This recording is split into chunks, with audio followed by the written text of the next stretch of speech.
शाया है, जैसे कि हम इतने सारे सीरीज़ में आपको देखते हैं और आपका किरदार यादगार ही बन जाता है ऑडियंस में, तो इसमें किस तरीके का हम आपका जॉनर देखेंगे? जी, ये आई थिंक मेरे लिए सबसे स्पेशल एक तरीके से इसलिए क्योंकि one of the most complex complicated character कह सकते हैं मैंने प्ले किया है। सबसे लंबा शूटिंग टाइम रहा मेरा। मैंने कभी भी 100 डेज़ का तो शूटिंग स्केड्यूल था, उसमें से 82-83 डेज़ मैंने शूट किया। हम 4 महीने उदयपुर में बस गए थे। और जिस तरह की कहानी लिखी हुई है आई थिंक नवदीप सर ने और देविका भगत ने, वो पढ़ के ही मुझे याद है मैंने ऑडिशन दिया। उसके बाद मुझे बोला गया था कि आप ये स्क्रिप्ट पढ़ लीजिए। मैंने पहला एपिसोड पढ़ा और मैंने बोला यार ये शो तो करना है, क्योंकि किसी भी एक्टर के लिए कमाल का अपॉर्चुनिटी होती है जब इतना कॉम्प्लेक्स मज़ेदार कैरेक्टर लिखा जाता है। और मैं कॉम्प्लेक्स इसलिए बोल रहा हूँ क्योंकि उसके जितनी भी रिलेशनशिप्स दिखाए हैं इमोशनली इतने चैलेंजिंग थे। तो बड़ी तैयारी करनी पड़ी। आई थिंक वो तैयारी तो हर रोल के लिए करते हैं, लेकिन इस बार ज़्यादा थी क्योंकि आप 8 एपिसोड तक आपको खींचना है, ऑडियंस को अपने साथ कनेक्टेड रखना है, ऑडियंस को वो फील कराना है कि एक चीज़ जो वो फील कर रहा है अपने फादर के साथ, अपने भाई के साथ, अपनी लवर के साथ, उसका जो विलेन है उसकी लाइफ में उसके साथ, जितने भी कैरेक्टर्स के साथ वो मिलता है। और मेरे सबके साथ कुछ ना कुछ अलग अलग अलग डायनेमिक रहा है कनेक्शन इसमें। तो बस इसमें बहुत वर्कशॉप्स हुई। आई थिंक इतना इंटेंसिव वर्कशॉप मैंने किसी शो के लिए नहीं किया है, लेकिन नवदीप सर और हम लोग सब लोग बैठे। और ये मैं बोलना चाहूँगा, नवदीप सर ओनली डायरेक्टर जो मैंने देखा कि हमने 1 महीने के वर्कशॉप में हर दिन हमारी वर्कशॉप में बैठे होते थे, हमें बस नोटिस करते रहते थे, जो बहुत ही रेयर होता है। और बहुत अच्छा ये होता है कि वो अंडरस्टैंड कर रहे हैं कि हम भी कैसे हैं एज एन एक्टर। तो सेट पे जब हम जाते हैं ना तो चीज़ें कंफर्टेबल हो जाती हैं बहुत। और फिर मतलब धीरे धीरे सेट पे भी बनती हैं चीज़ें। लेकिन आई थिंक मेरे लिए मैंने बहुत डिटेल में इस चीज़ पे अपना, जैसे मैं कहता हूँ हमेशा कि दिल लगा के काम करने वाली बात होती है, लेकिन इसमें तो सब डाल दिया है। A to Z जितनी एक्टिंग आती थी सब कर ली है। अब होपफुली देखते हैं लोगों को पसंद आएगा कि नहीं। अभी आ रहा है, ऑलरेडी 1 दिन हो चुका है और जो मैसेजेस मुझे आ रहे हैं वो बहुत सुंदर है। अभी भी मैं फ़ोन पे देख ही रहा था, किसी ने मुझे बोला कि this is the best work we have ever seen recent time का। और कुछ लोगों ने ऐसे ऐसी चीज़ें बोली कि तुमने बहुत ही मॉडर्न एक्टिंग कर दी है, बहुत ही डिटेल्ड एक्टिंग कर दी है, जिसको 2-3 बार देखना पड़ेगा कि लेयर्स जो बोलते हैं परफॉर्मेंस में, जिससे कुछ सीखा जा सकता है। तो आई एम हैप्पी कि जो मेहनत थी वो अभी धीरे धीरे बाहर आ रही है। जैसे कि आपका जितना भी रोल देखा है ना, एक्टिंग में तो आपकी मेहनत पर्दे पर दिखती है और इसलिए लोग आपको पसंद करते हैं, लेकिन आपका जो एक्सेंट रहता है, लैंग्वेज रहता है, वो हर सीरीज में बहुत डिफरेंट रहता है। तो उसमें आप किस प्रकार मेहनत करते हो, उसको परफेक्ट कैसे बनाते हैं? क्योंकि वो रील नहीं लगता, एकदम रियल लगता है, ऐसा लगता है कि हम उसी जोन में चले जाते हैं। उसके बारे में क्या कहना चाहेंगे? वही जैसा आपने कहा कि उसी जोन में ले जाने के लिए ही, उसको ऑथेंटिक बनाने के लिए, अगर वो मनाली का, हिमाचल का जर्नलिस्ट है, उससे पहले आई थिंक अगर आप आमिर आसिफ की बात बोले, वो बांग्लादेशी गैंगस्टर जो बांग्लादेशी ही पूरी मैंने भाषा सीखी थी उसके लिए। और वहाँ के ऑफ कोर्स डायलेक्ट कोच देते हैं हमें, प्रोडक्शन से कोई फिल्म मेकर हमें हेल्प करते हैं, सब हेल्प करते हैं। पर आपको कॉन्फिडेंट होना पड़ता है कि आप ये पुल ऑफ कर दोगे। आई थिंक वो अगेन हेल्प मेरे को मिलती है थिएटर से, स्टेज से। क्योंकि जब मैंने वो एक शो किया था, ताज एक्सप्रेस नाम का म्यूज़िकल शो है जहाँ मैं अराउंड द वर्ल्ड जा के शोज़ करता था। तो ये शो हमने फ्रांस में पूरा फ्रेंच में किया था मैंने। तो शो के लिए फ्रेंच सीखी थी। एंड मैंने चाइना में था तो मैंने चाइनीज़ में भी थोड़ी बहुत बातें बोली हैं। मैंने रशिया में रशियन गाना गाया है। तो ऐसे धीरे धीरे लैंग्वेज सीखने का जो एक चस्का है वो हमेशा रहता था। और मुझे भी लगता है कि हर कैरेक्टर को कुछ ना कुछ तो थोड़ा टोनैलिटी अगर हम देंगे तो उसके अंदर वो एक मज़ेदार एक, आप कहते हैं ना, वो एसेंस मिल जाता है। अगर अब अभी मैं भोपाल से रिलेटेड कहानी कर रहा हूँ, लेकिन पूरा ऊपर ऊपर से कर दूंगा तो ऐसा लगेगा कि यार ये प्रियांशु भोपाल की कहानी बता रहा है, लेकिन वो उधर का कैरेक्टर अगर बताएगा तो कैसे बताएगा। तो इसके लिए आई थिंक तैयारी जितनी करें वो उतना अच्छा रहता है। शो में देखा गया था कि आपको बहुत मार भी पड़ी है, बहुत चाटे भी खाए हैं, तो वो कैसा था एक्सपीरियंस लाइक ऑन स्क्रीन? जोर का था। एक्सपीरियंस तो हमेशा वैसे ही होता है, क्योंकि देखो चांटा एक चीज़ है। जैसे ये सवाल मेरी माँ ने भी मुझसे पूछा था जब उन्होंने शेरला कोट देखा कि तुम्हें जब मार पड़ रही थी तो असली में पड़ती है। मैंने कहा नहीं नहीं, जो एक्शन सीक्वेंसेस होते हैं ऑब्वियसली हम लोग रिहर्सल करते हैं, एक्शन डायरेक्टर्स होते हैं हमारे साथ, पैडिंग की जाती है, सब कुछ होता है, साउंड, और वो भी एक एक्ट है। बट हाँ, थप्पड़ असली में लगता है। थप्पड़ का आप कुछ एक्शन के साथ उसकी भी एक टेक्निक होती है, लेकिन वो आप रीटेक करते करते आप लोग एक बार देखते हो, लेकिन हम लोग तब तक 7-8 बार खा चुके होते हैं। फिर आदत पड़ जाती है उस चीज़ की।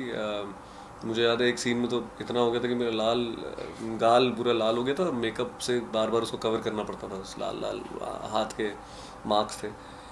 पर ठीक है, उस टाइम पे हम घुस चुके होते, उस टाइम पे हमें फ़र्क नहीं पड़ता। मेरे घुटने में 3 बार लग गई है शहर लाकोट के टाइम पे, वो इंजर हो गया था।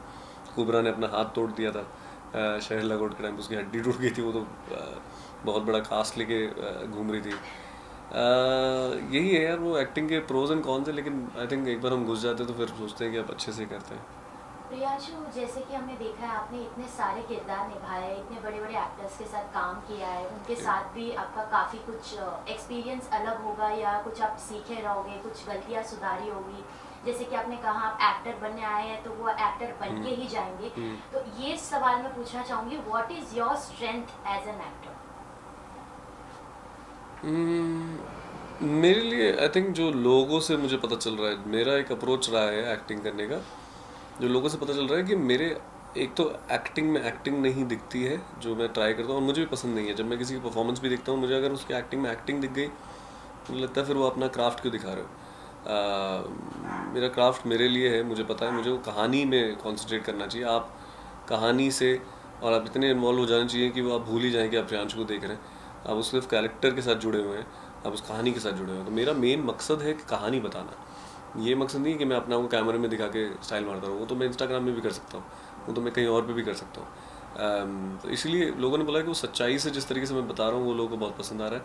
ऑल्सो लोगों ने ये भी कहा है कि डायलॉग्स में उनको बड़ा रिलेटेबल लगता है जब मैं बोलता हूँ, उनको लगता नहीं कि मैं डायलॉग डिलीवरी दे रहा हूँ। वो एक कॉन्शियस अटेम्प्ट रहता है कि मैं डायलॉग को कैसे ब्रेक करके रिदम से हटा के, क्योंकि जब राइटर लिखता है तो बड़े डायलॉग के तरीके से लिखता है, एक डायरेक्टर उसको अलग तरीके से देखता है, लेकिन हमारा एक्टर का काम होता है उसको कितना हम रियल बना सकें, कितना आप लोगों से कनेक्ट करा सकें। तो आई थिंक ये थोड़ी बहुत स्ट्रेंथ्स हैं जो मैंने भी करते करते सीखी हैं, क्योंकि मैंने थैंकफुली मुझे जिन डायरेक्टर्स के साथ काम करने का मौका मिला, जिन एक्टर्स के साथ काम करने का मौका मिला, आई थिंक उन सबसे ही सीखा है ये। आगे भी बहुत कुछ सीखना बाकी है। लेकिन आपने डायलॉग की बात की है, तो एक डायलॉग काफ़ी फेमस हो गया, ये भी ठीक है, जबकि ये डायलॉग नहीं है, नॉर्मली हम अपने डेली लाइफ में यूज़ करते हैं। तो इस सीरीज़ में, लकोट के सीरीज़ में कुछ ऐसे डायलॉग्स होंगे जो वापस हम आपके ऑडियंस, आपके फैंस आपको वो रिपीट टेलीकास्ट करेंगे, उस पर रील बनाएंगे या कुछ जो आपके द्वारा क्रिएट किया रहेगा? मतलब मैंने इस बार इसमें नहीं डाल पाया, क्योंकि वो जैसे मैंने कहा कि वो कैरेक्टर ही बड़ा इमोशनल कॉम्प्लिकेटेड है, लेकिन उसके बहुत तौर तरीके हैं। आप ट्रेलर में भी देखोगे तो वो मार खाता है और वापस उठ के वही बोलता है जो उसको बोलना है, वो गाली भी देता है, वापस उसको वही बोल देता है जो उसको गाली देनी है। वो वैसा आदमी है जो उसको करना है वो तो वो करके रहेगा, चाहे तुम उसको 10 बार थप्पड़ मारो या कितने मुक्के मारो, खून निकल जाए, उसको कोई फर्क नहीं पड़ता। और perfection about his decision and मुझे उसको पाना है, चाहे वो मिले ना मिले वो दूसरी बात है, लेकिन वो अपना दिल लगा के लगा हुआ है, जो मुझे लगता है कि हर एक की लाइफ में होता है कि हमें जितनी बार लोग गिराने की कोशिश करते हैं, हम वापस उठते हैं और हम बोलते हैं हम तो ये पाके रहेंगे चाहे कुछ भी हो जाए। आई होप असली में लोगों को इतना खून वून और थप्पड़ पर मुक्के ना पड़े। मैं जनरली है ना कॉन्टेक्स्ट लाइफ की बात करूँ कि लाइफ में आपको बहुत डिफिकल्टीज होती हैं, लेकिन आप लगे रहते हो कि नहीं यार ये पाके रहना है। वो चीज़ देव के अंदर है, वो देवेंद्र सिंह तोमर के अंदर है।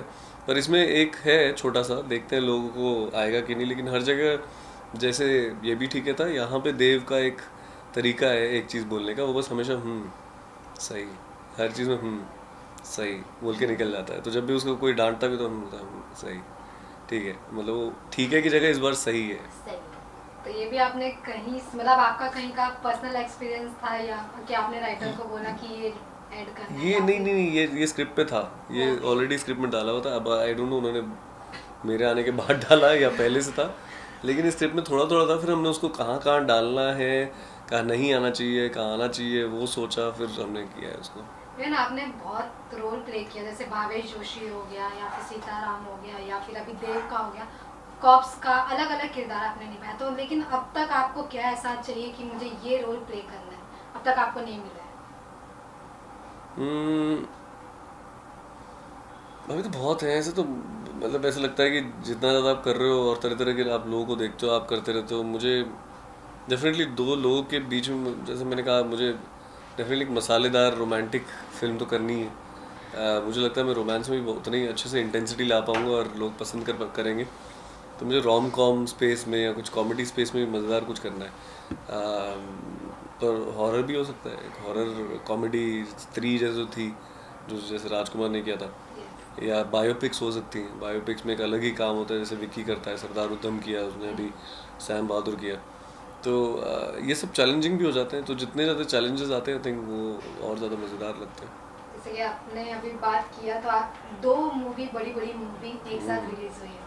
पर्सनली आपके लिए कौन सा फेवरेट है? आप मेरे लिए दोनों हैं एक तरीके से, क्योंकि मैं रणवीर का बहुत टाइम से, बहुत पहले से फ़ैन हूँ, हमेशा रहूँगा।